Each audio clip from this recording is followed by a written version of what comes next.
السلام عليكم ورحمة الله وبركاته على اغلى اخوات ومتابعين في الدنيا. وحشتوني وحشتوني. النهارده هنعمل مع بعض ايس كريم المانجا بطريقه سهله وبسيطه جدا. موسم المانجا طبعا، والمانجا حلوه ورخيصه مش غاليه.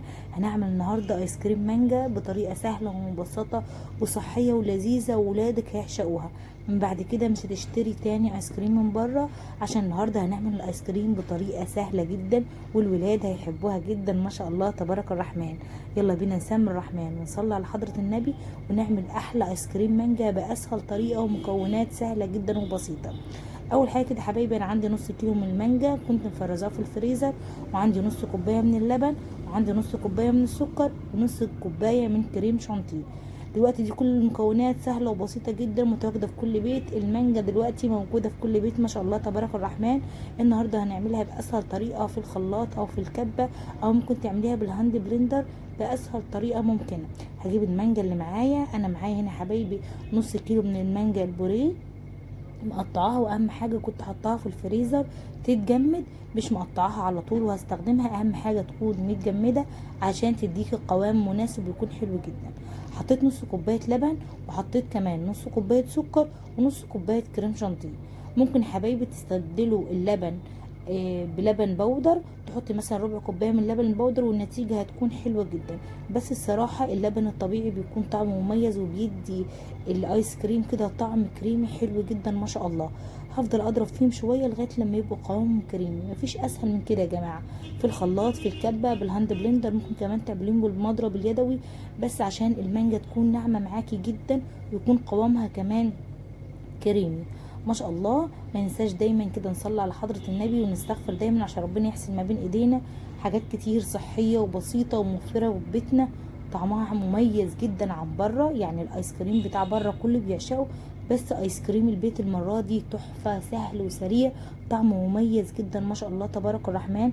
مفيش حد جرب الطريقة دي الا لما عشقها، علشان طعمها مميز جدا. يعني ايس كريم المانجا مفيش اختلاف عليه، وحلو جدا في الحر ده يا جماعه، وبيرطب. وهقولك ازاي ما تخلوش يتاخر معاك في التلاجة، ويطلع بطريقه سهله وبسيطه جدا. لو لسه ما عملتيش لايك وكومنت، انزلي اعملي لايك وكومنت عشان يوصلك مني كل جديد. الف شكر للمتابعين الحلوين على كومنتاتهم الجميله اللي بتشجعني وتفرحني جدا. بص ما شاء الله القوام بيتقيل ازاي زي ما انتم شايفين. ضربتها برده شويه تاني عشان القوام يتقل. بصوا يعني القوام تقيل جدا. الكريم شانتيه مع المانجا المجمده اداني كده قوام حلو جدا ما شاء الله. هجيب علبه، مش ضروري العلبه دي، هاتي اي علبه كده بغطا في البيت، علشان بس تكون محكمه الغلق، عشان لما تقعد معاكي كده وقت في التلاجة او في الفريزر ما يوصلهاش ميه. اي علبة تلاجة عندك ينفع تستخدميها. انا جبت علبة ينفع اضغط عليها كويس جدا ما تدخلهاش اي ميه خالص. بصوا ما شاء الله، شايفين قوام الكريمة حلو ازاي، والطعم خيال. يعني الطعم مميز جدا ما شاء الله. لو حابه كمان تحطيها في كوبايات وتحطي لها العصايات الخشبيه دي بتكون حلوه جدا للولاد. ممكن كمان تحطيها في كوبايات صغيره برضو هتكون لذيذه. اغطيها كويس كده، بس اسويها واقفل عليها كويس جدا زي ما انتم شايفين ما شاء الله. العلبه مليانه ازاي، يعني اكتر من كيلو من الايس كريم. مفيش اسهل من كده بمكونات سهله وبسيطه جدا. احطها في التلاجة من 5 ل10 ساعات علشان تاخدي احلى نتيجة. بس للأسف انا ما ينفعتش استنى كده يا حبايبي 10 ساعات. جبت الكورنيهات البسكوت القمر دي المسكرة الحلوة دي، كنت مشترياها زي ما انتم شايفين، وكمان اشتريت كورنيهات تاني علشان الولاد بيحبوها جدا. بصوا يا حبايبي ما شاء الله، ده بعد 3 ساعات بالظبط. يعني ما خدوش ابدا 5 ساعات ولا حتى 10 ساعات. الولاد ما استنوش ابدا. اول ما شافوا البسكوت بتاع الايس كريم قالوا يا ماما حط لنا ايس كريم. قلت خلاص ما بديهاش، احط لهم وامر الله. وكانوا واقفين على راسي لغايه لما حطيت لهم، وكنت فرحانه جدا ان ما شاء الله حاجه صحيه زي كده وببيتك وبسيطه، ما خدتش معانا وقت ولا مجهود، وطعمها مميز جدا. احسن 100 مره من اللي بنشتريها من بره.